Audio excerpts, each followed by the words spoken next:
I get sick at least once, if not 2 to 3 times a year. I'm not even kidding you. Being sick can definitely throw a curveball on your fitness journey. So in this video, I'm going to show you what you can do while sick for the best gains possible. At the end of this video, I'm going to show you the best practices you can do to keep from being sick in the first place. Let's get started. First things first, the neck check is a classic test to determine if you really should do any sort of somewhat strenuous activity or not. It's actually pretty simple. If your symptoms are below your neck, you should probably take it easy. If your symptoms are above your neck, it might be okay to train. Let's keep a few things in mind. 1, please train at home. In other words, don't get anybody else in the gym sick. 2, reduce the intensity of your workout. Your body is recovering from an illness. When you train very intensely, your body is in recovery mode, and for a little bit your immune system is actually weaker due to the recovery demands. Your number one goal when sick is to get better, not to set PRs or squeeze in 20 sets of everything. This is where you can really hone in on your technique and mind-muscle connection. Instead of going to failure, try leaving 2 to 3 reps in the tank. Studies show you still get similar gains from doing this compared to going to failure, and you're keeping enough energy and systemic stress to allow you to recover so you can get back to it the following week. Another thing to consider is that the neck check isn't perfect. If you have super intense headaches or a super high fever, obviously you're probably not going to want to grind out rep after rep of heavy squats or deadlifts. Some light cardio and yoga can help increase blood flow and essentially flush out the bad stuff. That can mean taking a little walk outside or doing some yoga from another YouTube channel, such as Yoga with Adrian. Adrian's a go, no questions about it. Some light cardio and yoga can complement the heavy lifting you'll do after you get better. Since cardio helps you with capacity, especially during higher rep sets, and yoga can help you with any mobility deficits and body control to help you lift more weight through more range of motion, which means more muscle. And maybe just take it easy for a week.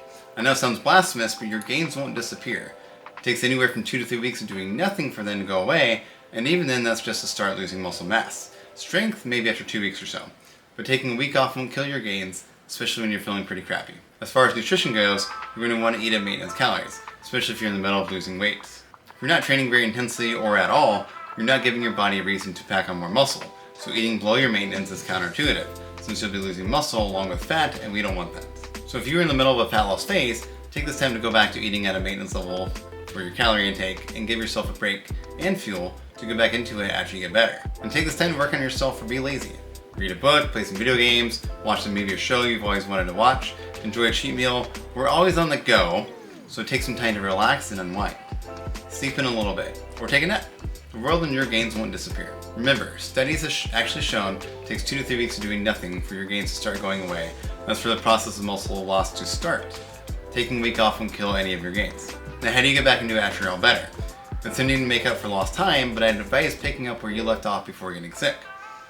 So if you did sling for 3 sets of 12, then do that same thing, sets, reps, and weight, when you're healthy and back in the gym again. Taking 1 week to get back into the swing of things after a week off won't hurt your gains or potential either. Let's say you get sick the second week of the new year. The first week you had a lot of stellar training sessions, but had to lay off the next week for being sick.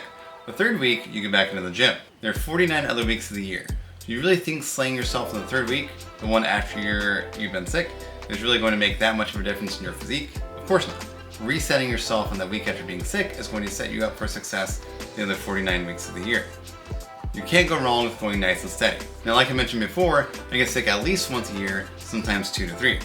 This video will be of hardly any use if I didn't show you the best ways to not get sick. I've been trying these out lately and it may sound crazy, but I do notice the difference. Let's get the basics out of the way first. 1, lower stress. I found meditation, spending time unwinding with a fairly healthy activity, such as walking, a sport, etc., and even therapy can help. 2, get enough sleep. You know the whole 7 to 9 hours, but how do you actually get quality sleep? Well, melatonin, chamomile tea, and other sleep aids can help, as well as turning off electronics 30 minutes before bed and sleeping in a dark and cool environment. Google suggests 60 to 69 degrees Fahrenheit. 3, wash your hands and practice good hygiene. Seriously, wash your hands with soap before you put something in your mouth and after you use the bathroom. Brush your teeth at least twice a day, when you wake up and before you go to bed. Shower once a day with soap. Change into clean clothes every day. Some of the stuff should go without being said, but you'd be surprised who doesn't follow these things. Zinc may also help. It costs $10 to $20 for 50 to 100 capsules. Now these are the best vitamins and minerals for proper immune system function. Vitamins A, C, D, E, selenium, and zinc. Additionally, deficiencies in vitamins A, B6, B12, C, D, E, K, folate, copper, iodine, iron, magnesium, selenium, and zinc might adversely affect immune function. Elderberry is shown to not reduce the chances of getting a cold, but reduce the common cold duration on average 2 days in one clinical trial, as well as decrease symptoms. But then another study saw no difference between elderberry and a placebo. And as mentioned before, garlic doesn't seem to have much of an effect on the common cold.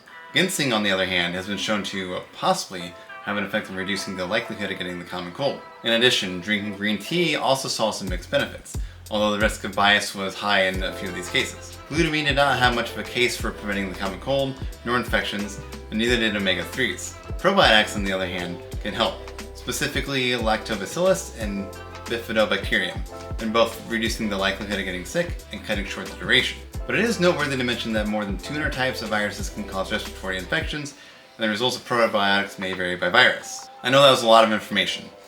There's a lot of ambiguity amidst all the research given, some studies showing some benefits to certain vitamins and minerals, and other consumables, some studies refuting those other studies and showing no differences.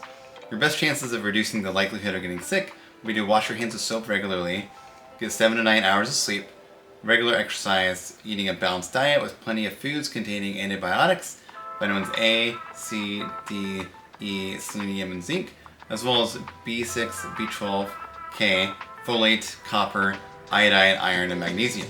Wouldn't hurt to consume ginseng and probiotics, specifically lactobacillus and bifidobacterium, which have been shown to have some effect, and green tea, elderberry, garlic, glutamine, and omega-3s, which have hardly any effect, if at all, but it still doesn't hurt. And the thing too is that during every flu season, there are hundreds of different strains, so it's practically impossible to prevent yourself from getting every single one. Now, I'm not a medical doctor, so please consult your physician before taking my advice and taking it as a end-all be-all.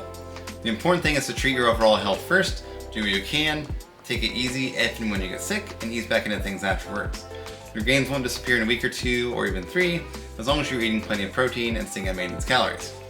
And I'm still in the hunt for the family tradition magic concoction, so if you have one that your parents or grandparents have in the back of their cupboard, please let me know what it is in the comments below. My immune system will thank you later. If you want to see more videos that will not only help you get the most out of the gym and nutrition, but also how to implement it into your busy schedule, go to my channel and click subscribe so you know when the next video comes out. I'll see you guys in the next video.